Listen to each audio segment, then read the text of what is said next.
Hello, everybody. It's Wednesday, February the 5th, 2020, and you're on the mic.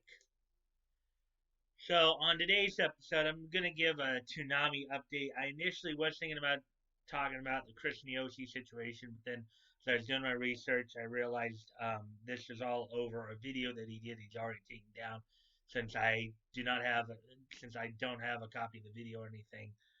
That's why I'm not doing the Yoshi story. But here's something that is newsworthy as well, just for especially for those of you who are Toonami fans. Starting this weekend, there's going to be a slight change to the schedule. Um, it was announced basically back, from what I understand, on January 23rd that with the conclusion of Fire Force last week, um, Toonami would be cut back to 5 hours, from 5.5 to 5 hours. So this is the updated schedule for Toonami starting this weekend, and will at least be running for the next couple of weeks up to the 22nd. So here we go. Still opening up at 11 o'clock, of course, is My Hero Academia, followed by Dr. Stone at 11:30, and at midnight, the Sword Art Online Alicization War of the Underworld. Now, this is where some of the changes start happening. Moving up an hour to from 1:30 to 12:30, Demon Slayer takes over the spot that was formerly held by Fire Force at 12:30. Food Wars continues at 1 a.m. Food Wars Shogeki no Soma continues at 1 a.m. And then everything else moves up a half hour. So Black Clover moves back up to 1:30. JoJo's Bizarre Adventure Goblin War moves up to 2. Naruto Shippuden moves to 2:30, and and then The Promised Neverland moves up to 3, and Attack on Titan is moves up to 3:30. So again, at 11, My Hero Academia. At 11:30, Doctor Stone. At midnight, Sword Art Online Alicization War of the Underworld. At 12:30, Demon Slayer. Food Wars Shigeki no Soma at 1. Black Clover on at 1:30. JoJo's Bizarre Adventure on at 2. And then Naruto Shippuden. JoJo's Bizarre Adventure Goblin Wars on at 2. Naruto Shippuden on at 2:30.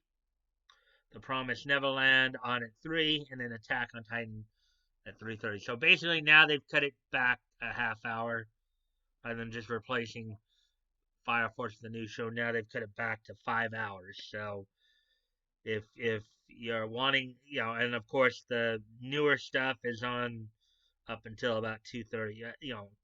Shippuden's already run its course on, as some of you know, ran its dub course on Nia and Ali.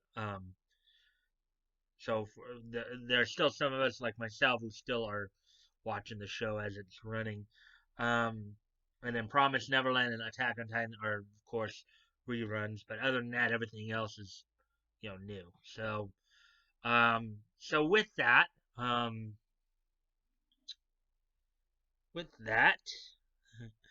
the pretty quick start there. We will go ahead and move on to the next segment, which is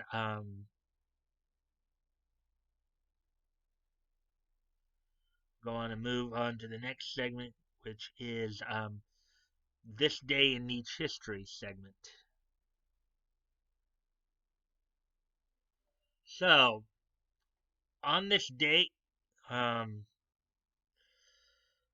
just, on this date 50 years ago, Gold Key Publishing released the issue number 250 of Tom and Jerry and issue 125 of Walt Disney Mickey Mouse comics. So on this date 50 years ago, Tom and Jerry issue 250 and Walt Disney Mickey Mouse issue 125 were released by Gold Key. Gold Key did a lot of like television, cartoon type comics. Obviously CDs and comic form. It probably would have been a very interesting thing back in the 70s. You watch some of these shows on Saturday morning or in syndication, and then you go and read the comics about them, read other adventures through the comics. That would have been kind of interesting. I'm sure a lot of kids grew up doing that. Um, Gold Key was the one who was primarily responsible for doing that back in the late 60s, early 70s. So moving on then to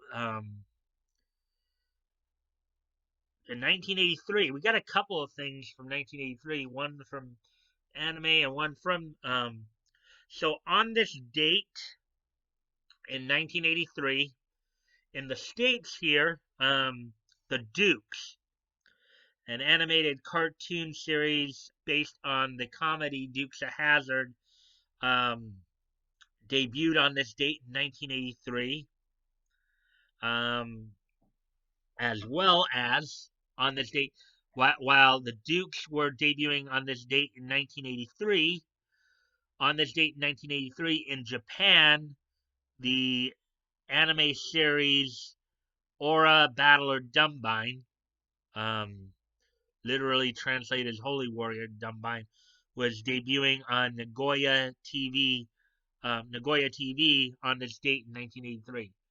So you had in the States, you had the Dukes premiering on this date in 1983, and you had which was 37 years ago, and you had Aura Battler Dumbine debuting on Nagoya TV in Japan. For those of you who don't know, Aura Battler Dumbine was an anime series that was created by Yoshiyuki Tomino.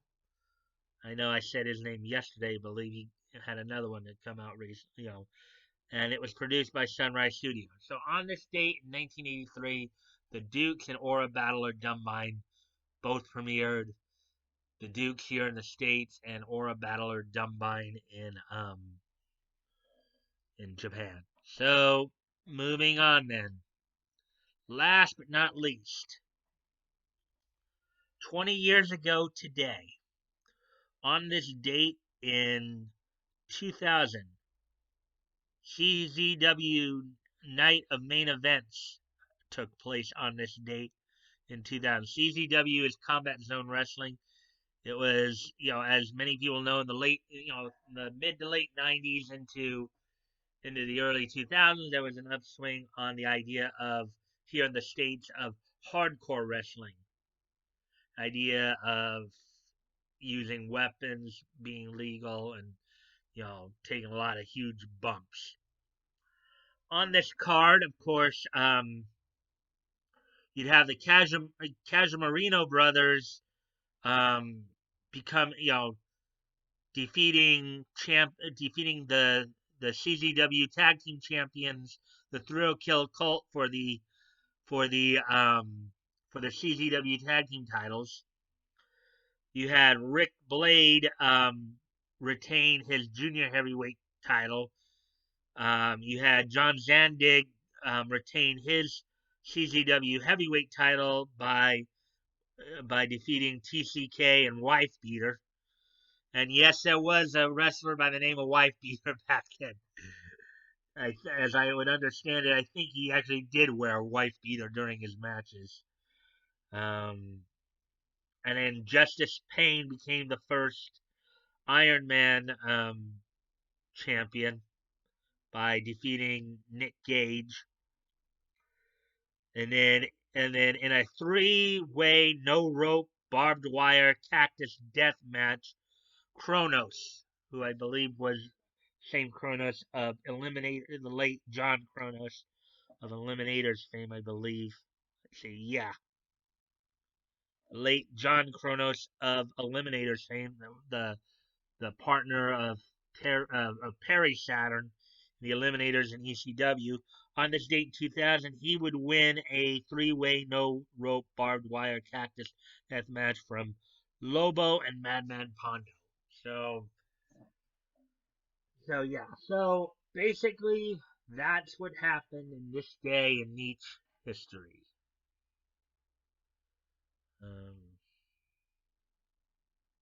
so, with all that being said, so let's get to the rest of this then. If you guys want to contact me directly, you can check the link below. Check the links below. If you want to contact me directly, you can DM me on my Discord. Um, you can.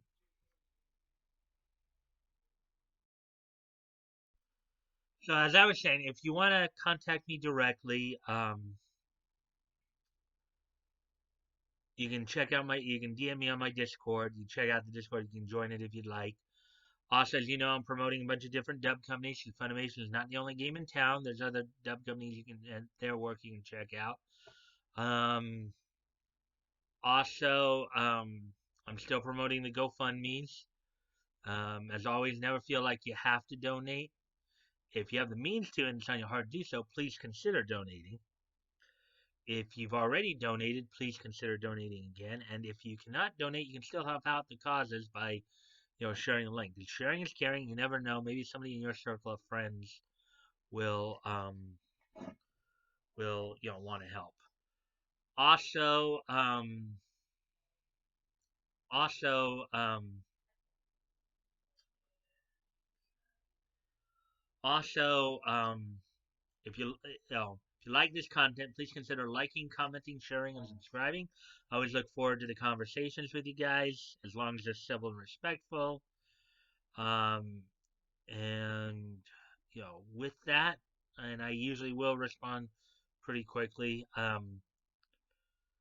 So, and with that, I will see you guys tomorrow.